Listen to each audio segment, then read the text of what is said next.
Welcome, welcome. Thanks for tuning in. And today's call is about business. And we're here with Peter, our business expert and panelist. How are you, Peter? Amazing. Thank you very much. You? Doing great. I love how you were on a different angle today.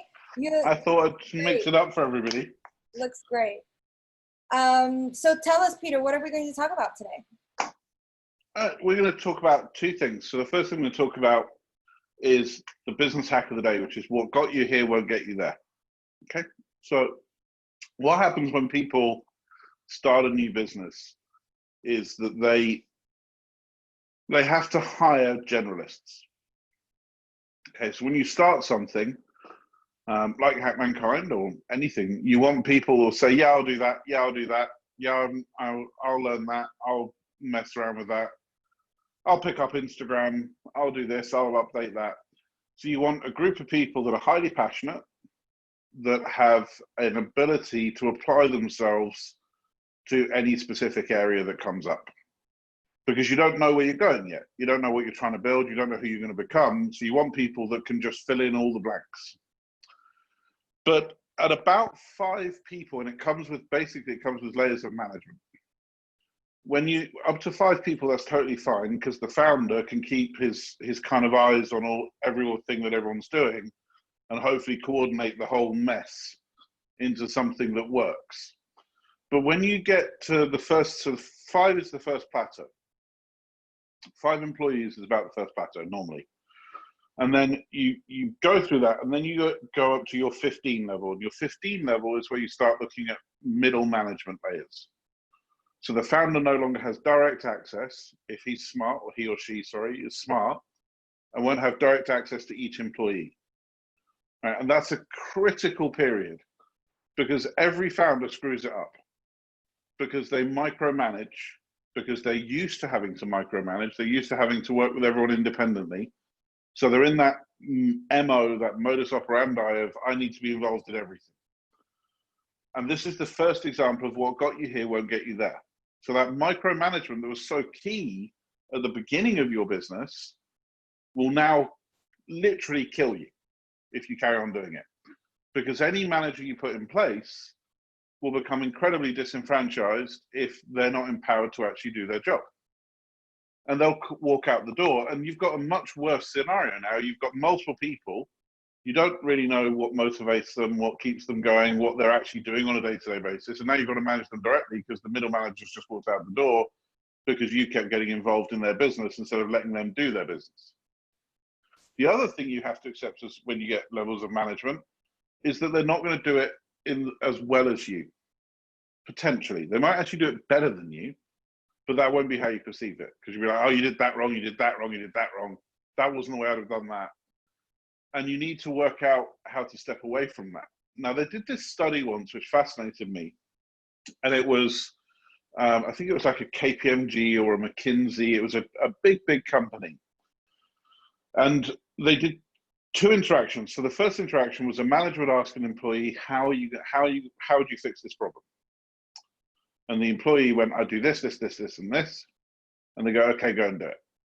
And then the second interaction, and there was thousands of people they tried this with, was the manager was instructed to add 1 tweak to the employee suggestion based on their historical understanding, their knowledge, their experience. So same thing, the manager would say, how are you going to solve this? The employee would go away, come up with a plan, bring it back and present it, say, I'm going to do this, this, and this. And the manager was instructed to just go, that's amazing, fantastic, love everything you've got there, but perhaps if you tried this differently, just this small piece here, just slightly differently, you might have more success. The results were polarizingly, ridiculously wow. The second one, where the manager gave their input, resulted in 1/3 of the results of the first one. 1/3 of the results by a manager taking an employee's plan and tweaking the smallest thing, and it didn't matter how small it was. They went back and redid this research. No matter how small it was 1/3 less successful, 1/3 as successful. Wow. So would you suggest, for example, in that circumstance, if a manager or an owner or founder sees that something should be tweaked, or he would like something to be tweaked, would he like look at the plan and say, hey, here's a thing that's not really adding up, go back and figure it out? So he might have the answer, but he's not going to tell him what to put on there. Tried that. Also not. No, first of all, you do it in the briefing. Okay, so when you brief them at the beginning, you say, now historically, this is some of the stuff I've seen. Okay, so you tell them in advance in the briefing before you give them the plan, or the second choice you have is let them fail. Sit there watching it, knowing that it's going to be suboptimal. Sit there with your tongue bitten going, yeah, until they come back to you, and check in with them regularly until they're the person that says, this isn't quite working. The only way it works is if you give them in advance, or they're the ones that come to you and say, do you have any advice? Because if they ask for advice, they still own the problem. They still own the project. If you tell them something, you are taking ownership away from them. I was like, whoa, this like totally changes your view of management. Like, a manager's job is, even with all the knowledge you've had, you can't just sit there and go, that's not going to work.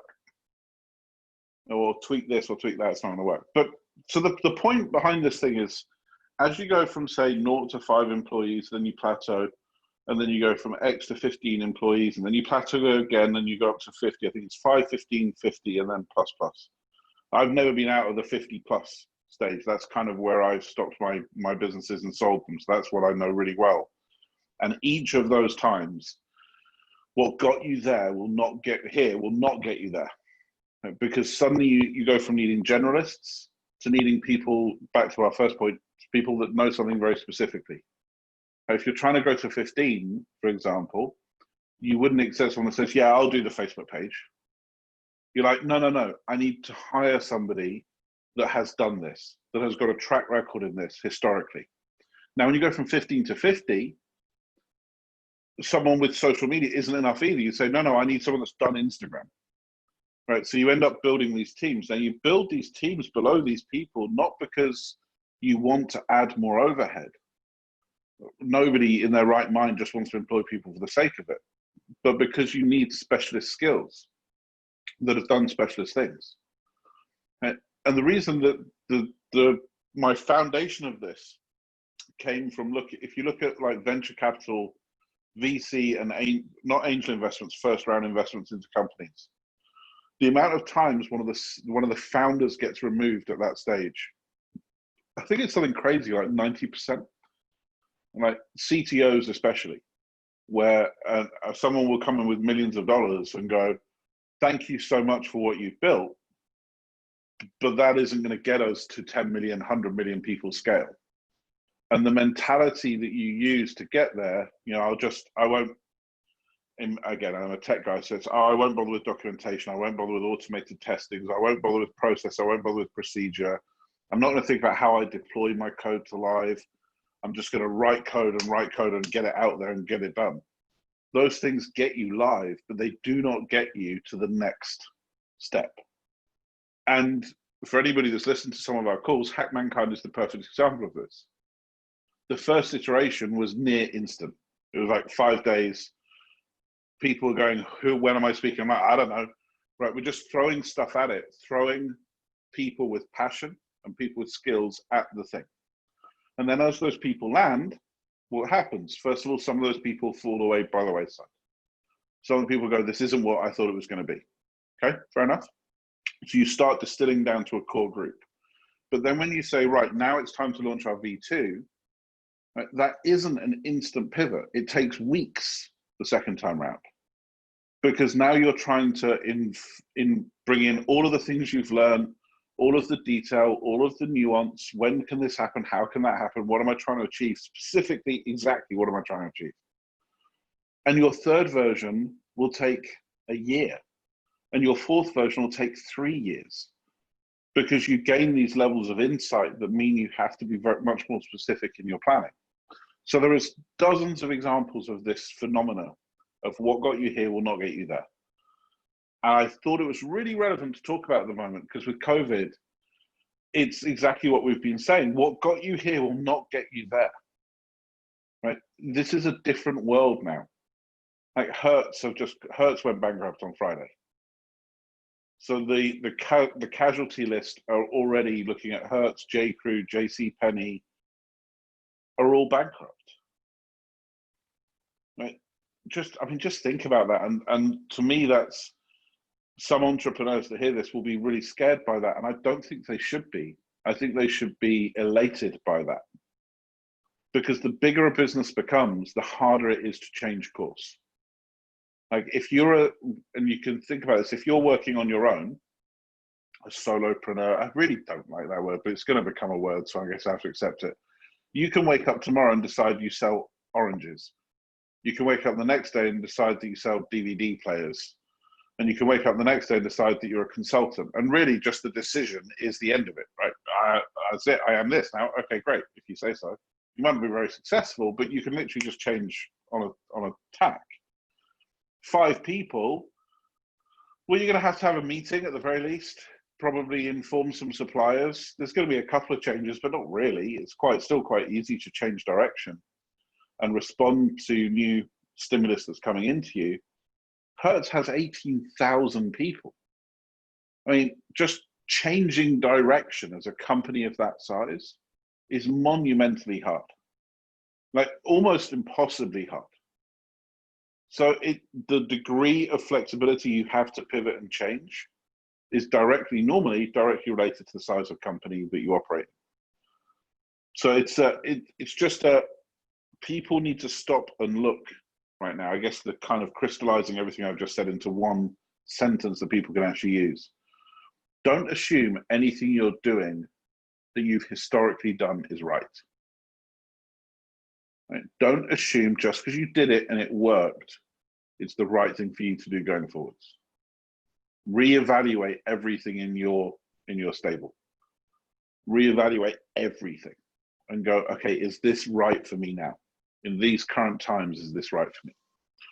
Because you'll find that some of the stuff you thought was absolutely accurate and right and correct is totally false. And if you can't look at it and because you're not measuring it, then refer back to one of our earlier things where I say measure everything.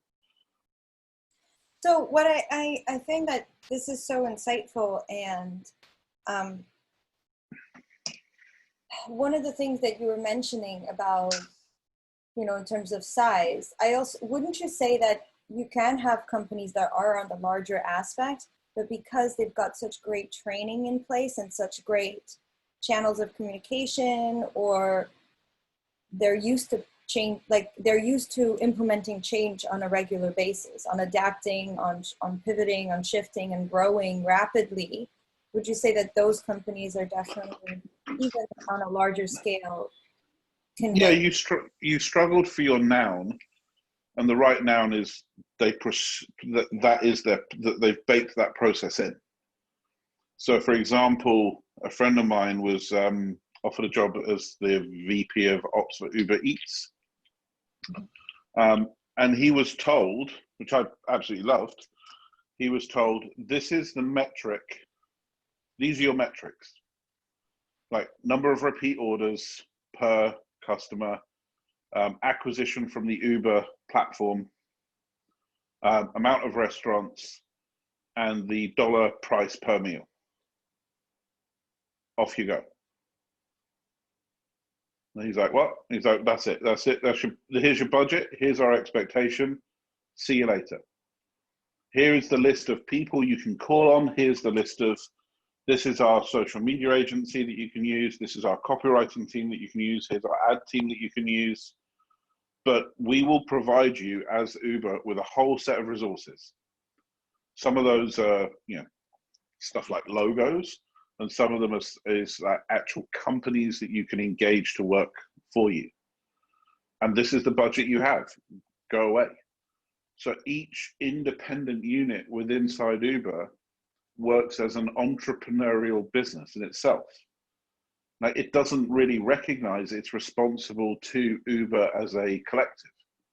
This is your job. So you'll find that one version of Uber and another version of Uber will operate completely differently, because that person that's leading that business unit is totally empowered to do what he needs to do, which makes a pivot for a company like that super simple, because they don't have formalized reporting structures.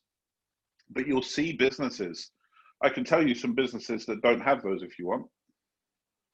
Hertz, JCPenney, and J.Crew. Right? Because when they're faced with something like COVID, they don't have the ability to respond. So they have to go bankrupt. It's the only choice. You look at your business and go, we can't do anything with this.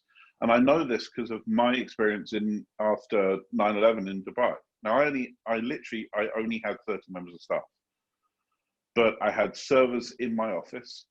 I had fixed line phone systems, so what we used to be called a PTSN, like a physical phone box on the wall.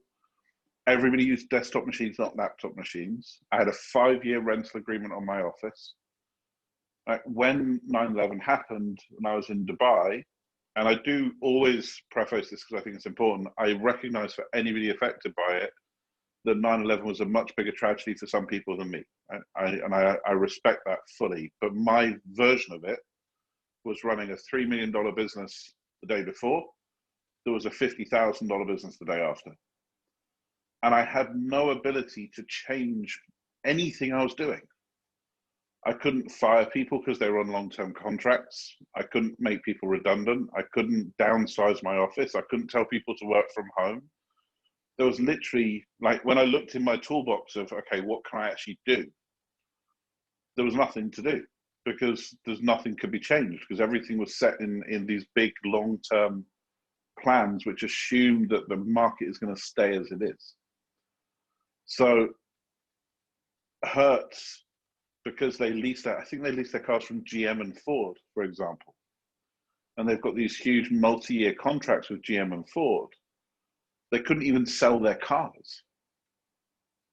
So they couldn't even say, right, let's go and sell 50,000 cars and at least free up some cash and downsize Hertz. There was just no option to do that. Now, I'm not beating up on Hertz or J.Crew or any of these companies. One of the problems with getting that big is that you do have to make some sacrifices in your flexibility to be that big. I get it. I'm not, if any of them are listening, I'm not beating you up. I get it. But I would say only take those long-term trade-offs when you have to, not when they're attractive. Like every business I've launched since the Concept House, the web agency in Dubai, every single business has had laptops, mobiles, rented servers, and I've paid 10, 20, 30% more for my rented servers than I would have done if I paid for them on a yearly basis, so that I could literally downsize to near zero if I had to. Every member of staff has been a contractor, not an employee, so that I could say, listen, I'm sorry, there's no business here anymore, so I'm going to have to let you go. Now, I never want to have to do that. I'm not saying that I positioned it so I can just cut people off, but you have to be able to if you need to. So I think too many people look to save the 5, 10, 15%. Like desktop machines are far cheaper than laptops. They just are. But then you need to have an office for them to be in. And if you need to have an office, then you've got to have water, gas, electric. You've got to have public employees insurance, public liability insurance. But the decision to have an office space adds rows and rows and rows onto your costs. So it's just a question of as you said, just consider that flexibility and bake it into your model. 100%. And it's funny how you're saying Uber is very different in different places. If you take an Uber in Paris, for example, every single Uber has water for you. They open the door for you, especially if you use the black car service, which is the nicer car. Oh, they come in the suit. They open the door. It's like a real chauffeur kind of experience. New York, not so much. Very different. However, the black cars are like big cars, very great experience, but it's not the same thing. And if they want to have water and candy, etc., then they do, but it's not like a given. It was very interesting. And in England, it's again a different kind of service too. So it's really, really interesting how different divisions have more autonomy and giving that autonomy. And again, it goes back to what you were saying about having the managers have autonomy to fail and have the ability to, you know, do it their way when you're starting to grow at that level. So they also recognize, by the way, that to be the smartest person in the room does not mean being the smartest person, full stop. So this is something that people get this wrong all the time in business. If there's 10 smart people in the room and you want to be the smartest person in the room, you've just got to be smarter than the other 10. You don't have to be the smartest person in the world. You've just got to be smarter than the other 10. So if Uber want to make a difference, then in New York, you don't need water and candy and the guy opening the door, because people just won't pay any value to that. Whereas if you can get to somebody in New York 1 minute earlier, then there's value. Whereas in Paris, you'd rather be 3 minutes later and have the opening the door and the tipping the cap and whatever it might be. And I'm hugely generalizing and stereotyping two countries I'm not, or regions I'm not part of. But in the UK, I would value them not talking to me. I do want a conversation. Right? And it's that local knowledge allows you to change. And it's just an important thing, because you often hear people try and be too perfect at something. Right? And they go all out in the pursuit of, the best one is always visual identity. Right? People spend countless hours trying to make things look perfect versus just looking better than everybody else. Right? Better than everybody else is already leagues above where your customers perceive you should be. But people get so enamored with visual look. And it's important, don't get me wrong. I'm just saying, do you really need to, do you think you have the ability to operate like the $1 million like Airbnb? I mean, Airbnb's rebrand was like $1 million. Right? And the result of it was just an A, right, basically. But yeah, it was $1 million. Because there's hundreds and thousands of hours of research and this and that and the other that goes into it. Do you really think you need to do that? Or do you just think that you need to just write it in a decent font? Well, no. Very interesting. So one of the things that, so you're saying every time you grow, what you were doing isn't going to be working now. Not necessarily. Not necessarily. So it could be, you need to be looking at it differently. What would you say are that we need to look at the current climate right now as a business owner, regardless if we have no employees or 20 employees? What would you say are the things that we should be focusing on during this new climate? The first thing I'd do is I'd interview anybody that's run a business through a recession before. If there's any elder statesman in your network, I'd be talking to them, because there's so many things that you believe are constant and static that aren't. Because what's actually changed right now, like, let's go through it. What has actually changed? One, less people are actually doing business, because less people are out and about and actually going to shops, going to restaurants, going to bars, going to clubs. So we have a liquidity issue. The market isn't as liquid as it used to be. The money is still there in most cases. That person still has that much in their pocket, but they're not actually spending it. So there's a question of liquidity. That's number one. Number two is consumer psychology has taken a massive, like literally a 180 from where it was. People are not optimistic. They are pessimistic. And it really is just a complete polar shift. So what does that then mean to the way they're going to interact with you, both on a sales and marketing perspective? As a customer, I think you need to be working harder to win and keep your customers. And I think you need to be working smarter at winning and keeping your customers. And I think a lot of that will come down to personal connections. And I think the digital businesses are going to find this fascinating. On one hand, brick and mortar businesses should be investing in digital quite extensively. But on the other hand, the digital businesses have no idea how to form connections with people. And that's where they need to focus. Stop talking about 8,312 users and actually get to know 8,312 users.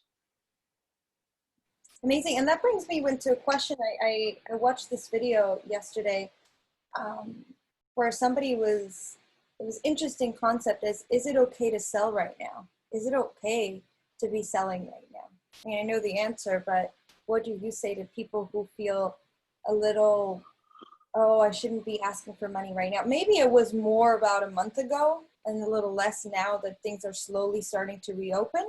What's your answer to that? Where people feel like they shouldn't be asking for money? Am I allowed to swear a little bit? You're the founder. Oh yeah, it's batshit crazy. That's what it is. Right? I mean, what?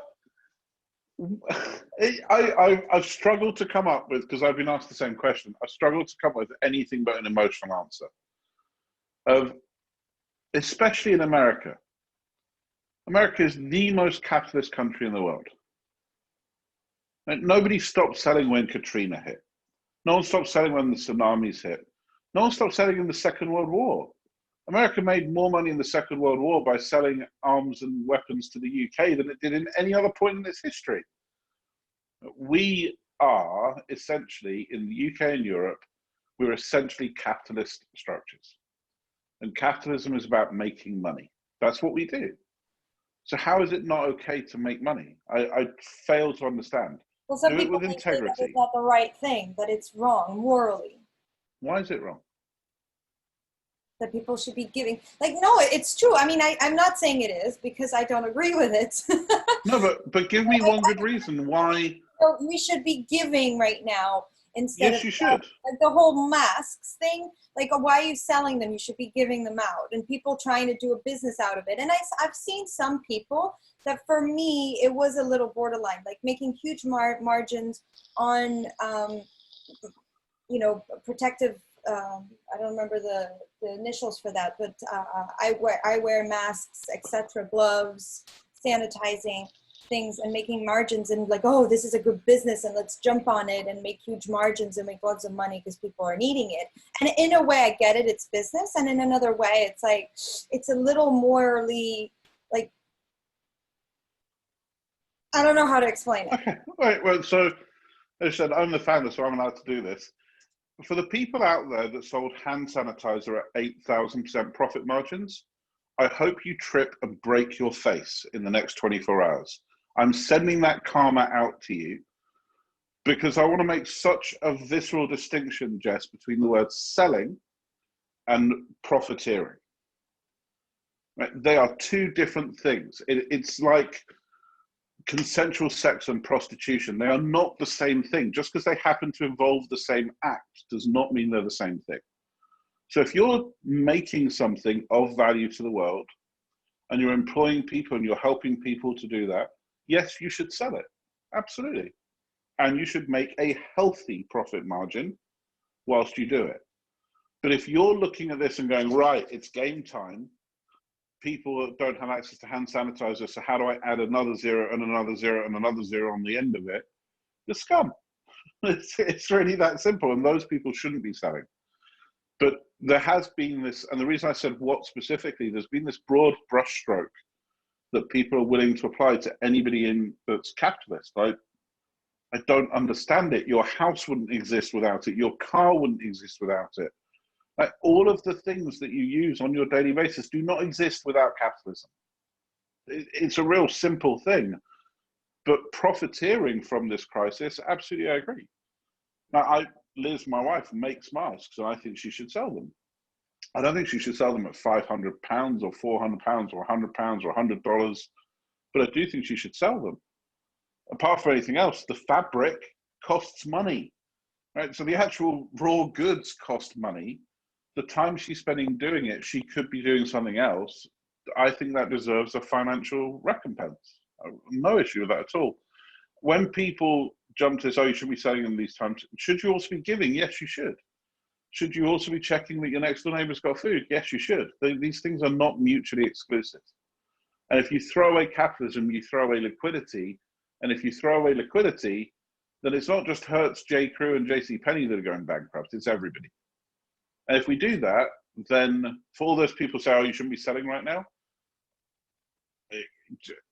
our producer's just literally going to roast me alive for the next sentence.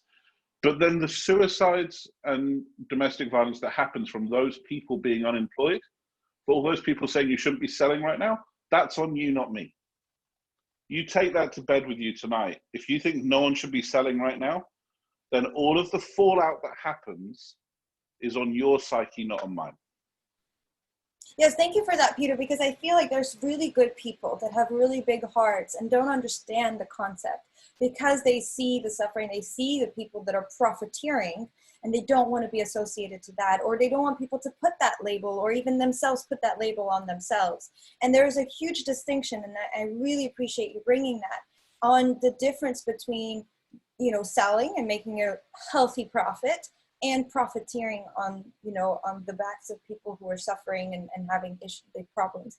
And one of the things of the video I was watching yesterday is key. And I want to iterate that, like, and press that point of, like, people are buying, people are sitting home, and people who want to spend money, who have the ability to want to buy, are buying things that make sense to them. So for example, I'm looking at video backdrops. I'm about moving. I think I'm going to be moving Wednesday or Thursday, so I'm very excited. And I want to make sure that I have a nice studio for my work, so I'm going to be buying that things. I might be buying books and programs so I enrich my knowledge even more, so that I can then teach more. I'm going to be, you know, getting food. Aren't we lucky that we have food and that we can buy that food, and that we have the stores that are open to get food, and the pharmacies?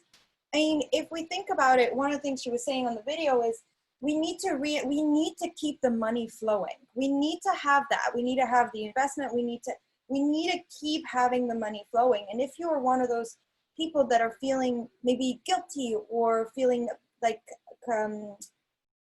torn, so I don't know what you think, Peter, but one of the ideas, and I hope it's okay that I share, is to, for example, you can have a system where somebody buys one, you give one, right? When somebody buys one, you give one to somebody that can't afford. For example, here at Hack Mankind, one of the commitments that we've made is any teachers, EMTs, Doctors, nurses, EMTs, teachers, police officers, firefighters. Yes, come and have access to our content for free. And that, you know, we need to get funded from somewhere in order to keep going and put food on our table. And the same for you. So you could do the buy one, get one free. You can say, I donate X% of proceeds to such and such cause that people really care about. You can also offer scholarships. And people have been doing this way before COVID, right?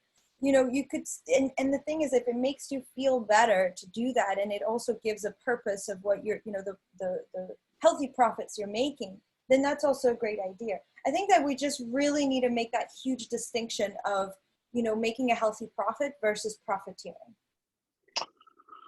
What do you think? I don't agree with the, for everyone we will do one, almost every time. I was talking this through with Michael Smike and our legal panelist about one of the most interesting crimes is fraud, because fraud is one of the only crimes of intent. You can't unintentionally defraud somebody. So if you're trying to prove fraud, you have to prove intent, which is one of the only, you know, if you murder someone, it's murder, whether it was intent or anyway. Mike said, yeah, there's obviously a distinction there, and I'm not a lawyer, so I'm not going to go into it too high, because if he listens to it, go, Pete, you got that totally wrong. But fraud requires intent. So if you're doing those scholarships, if you're doing that, we do this when you do that, and you're doing it for the sake of the marketing, I'm all right with that. I'm not saying I disagree with it. I'm not saying it isn't a valid strategy, but I would love to see the people that give and don't talk about it. I think that I wouldn't even say for the marketing. I'm saying for the people who are hesitating in selling, who are saying, you know, I shouldn't be selling right now. I feel bad asking for money psychologically. And they're good people that have really good things to offer to the world. And I'm talking about people like us, Peter, who have incredible content and knowledge and can put it online. And I know you have, like, for example, your online program that will help people take their skills and their knowledge and put it online. And then they'll have to ask for money, and they'll be like, I feel bad about asking for money. One of the ways. The problem is, Jess, I'm a really bad capitalist. I would love not to charge anything ever for anything we do. I would absolutely love Hack Mankind to be free for life, for everybody. That suits me fine. Unfortunately, you can't pay the bank in goodwill and promises and how many people did you touch? You have to pay your mortgage with cash. So at some point, you're doing the world a disservice if you don't play the game that they're all playing. It would be a much better world if there was a way where we could all do what we want and all add value and there not be this race for money. Because the unfortunate thing with the race for money is it lends itself to the place we're in now, where, I know we're on a business call, but I'm going to get into this. There is such a skew in the world in capitalism. Right? The top 1% own 50% of the world's resources. That, I'm sorry, that's disgusting. And the problem I have whenever I broach this subject, someone says, well, how much is too much? Well, I don't know. Right? Because if you earn the money and you put the work in, and then you deserve the 10 million, the 20 million, the 50 million, the 100 million. But at some point, it doesn't work. It works on a micro basis. It works for you as an individual, that person as an individual. But at a macro basis, it doesn't work. There has to be some limit to the extent that capitalism can go. But at the level we're talking about now, if you're not selling, you are doing society a disservice. Yes, you are going to have to face some more rejection than you would otherwise have to face. Yes, sales is harder. Yes, you're going to be selling to people that go, I can't believe you're selling right now. All of that is true. But put on your big boy / big girl pants and go and get rejected a little bit and go and sell some stuff. What would be the answer if somebody says, like, I can't believe you're selling right now? What would you say? In a nice way. I don't know if I can do it in a nice way. I would probably just default back to, we'll have to agree to disagree. I wish you all the best in your new socialist world that you want to, but no, that's me not being nice again. Yeah, we fought communism, we fought fascism, we fought, as you know, both the UK and the US, we fought all of these things to have a democratic, capitalist-based world. That's what we wanted. So we have it. So live with it. But there is a massive difference between selling and profiteering. Yes. And the thing is, by selling, you can also you have jobs that you're creating, or people that are adding value. I think the most important thing, and we even spoke about that, Peter, like if you're giving value, you're giving value. You're doing people that, if with what you have to offer or without, it will make a difference, right? We even talked about that with our programs, and even on my program. It's like, if somebody is having this kind of issue, or if they have this kind of need, and you can provide that, why don't you, right? And then you're also financially, we need to keep the money moving. We do, otherwise it's going to get worse. I mean, I don't understand the concept. I understand the concept, but I don't understand the details. One thing I know is we need to keep it flowing. What? But you do understand the details. If you're currently staying with a friend, right? Yeah. Well, let's say that you don't perceive that you're going to earn any money. So instead of going and renting somewhere, you stay living with your friend. Yeah? Yeah. Now apply that to 100 people that would have lived in your new apartment block. Well, the apartment block just went out of business. And then all the people employed. And the 40 people that are employed to look after that apartment block no longer have any money. So now let's say they apply the same logic as well, because they say, well, I've got $10,000 saved up. But instead of going out for a meal in 3 months' time, I'm just going to bulk buy rice, vegetable, and tomato, and I'm just going to have spaghetti bolognese every night. Well, now the restaurant's gone out of business. Right? This is why we're very close to negative interest rates. Right? So the interest rates are basically they're zero right now, which says if you put $10,000 in the bank, you'll get $10,000 back. You won't get $11,000 or $12,000 back. You're going to get nothing back. Some countries actually have negative interest rates. So you put $10,000 in the bank, come back in a year, you'll have $9,970. You'll actually get punished for saving. Because the reason you lower your interest rates as a government, as a country, is to enforce liquidity. To say, please don't hold on to your money. we need you giving it to somebody else. So that person can give it to somebody else. So that person can give it to somebody else, so that we can flow the same $100. Somebody that I don't particularly respect, Grant Cardone, does this on stage, and he has $100 bill, and he gives it to someone and says, now give it to the next person, give it to the next person, you give it to that person. How much money did we just circulate? And the answer is $100, and he says, you're incorrect. If it went through 10 people, we just circulated $1,000.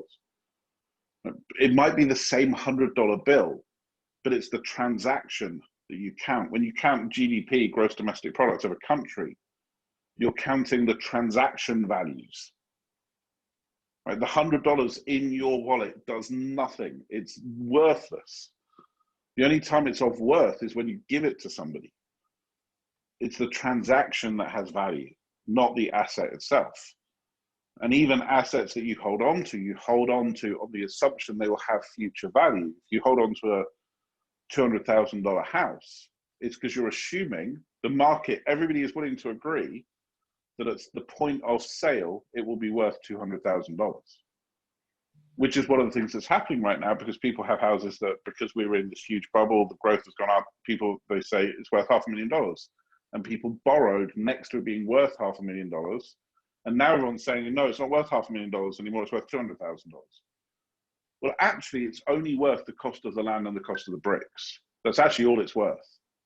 That's the physical asset that went to build you said house. But the actual asset itself, your $100 bill is worth what? 34 cents worth of paper? I mean, I don't even know the amount. It's probably 0.01 cents worth of actual paper. But it's only worth $100 because we agree in the transaction it's worth $100.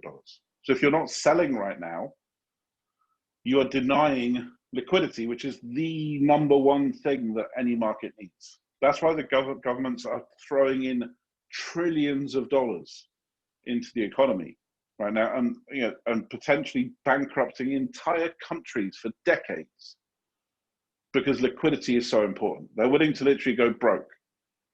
France and Germany just did a $500 billion stimulus package.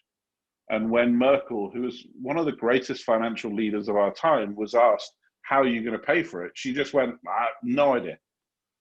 Not even a thought as to how we're going to pay it back. Same in the States, same in the UK. How are we going to pay it? No idea. It doesn't matter. It's so irrelevant in comparison to liquidity. It's just totally irrelevant. That's what PPP, stimulus, furlough, it's all about. Liquidity, liquidity, liquidity, liquidity. Stay liquid. Please keep doing what you're doing within as much of you can. So if you don't sell, that doesn't work. Imagine if you'd gone to around the flat and they said, you know what, Jessica, thank you for coming around, but we're just not looking to sell right now. You're like, no, I want to rent your flat. And they're like, nah, it's unethical. Selling is just bad and unethical and wrong. Now, what would be wrong is if they said, oh, you're living with a friend right now, right? Well, we'll ratchet the cost up a bit because we know you're desperate. That would obviously be wrong. But charging a fair market price for something, no. Everyone should do that, and they should do it straight away. Amazing. Thank you so much. Two last questions real quick. I don't make any money now. My business is not working anymore. How do I make money now? My business is not working anymore. I don't know how to answer that question in that level of detail. I wrote a blog post recently, a blog post, it ended up being 2,000 words, it's not really a blog post, where I took down a personal service business. So www.peterswain.com, PETERSWAIN.com. Once a week, I'm doing a how I would save this particular line of business. So last week was a chiropractor. The number one thing I would say is that all businesses come down to two things, really. You have some costs on one hand and some sales on the other hand. And if your business is successful, your sales are more than your costs. That sounds ridiculous. So there's two ways to earn money. One is to reduce your costs. The other is to increase your sales. Too many people, depending actually on your mindset, people focus on one of the two. People are either quite good at reducing their costs or they're quite good at increasing their profit, their sales. Very rarely do people do both. So that'd be my first thing, is look at your cost as well as looking at your sales.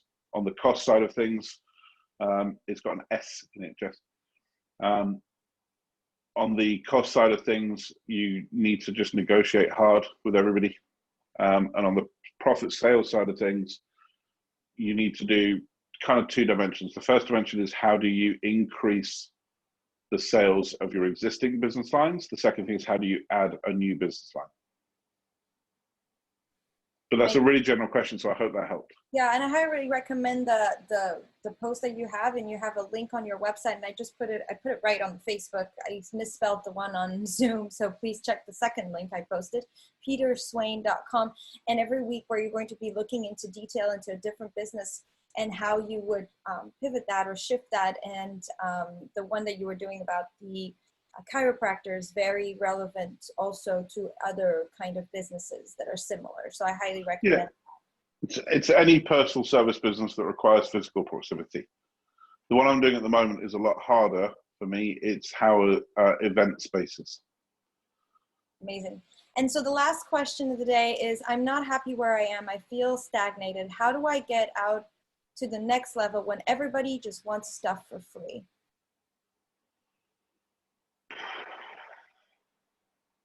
Again, this is such a general question. I'm not happy where I am.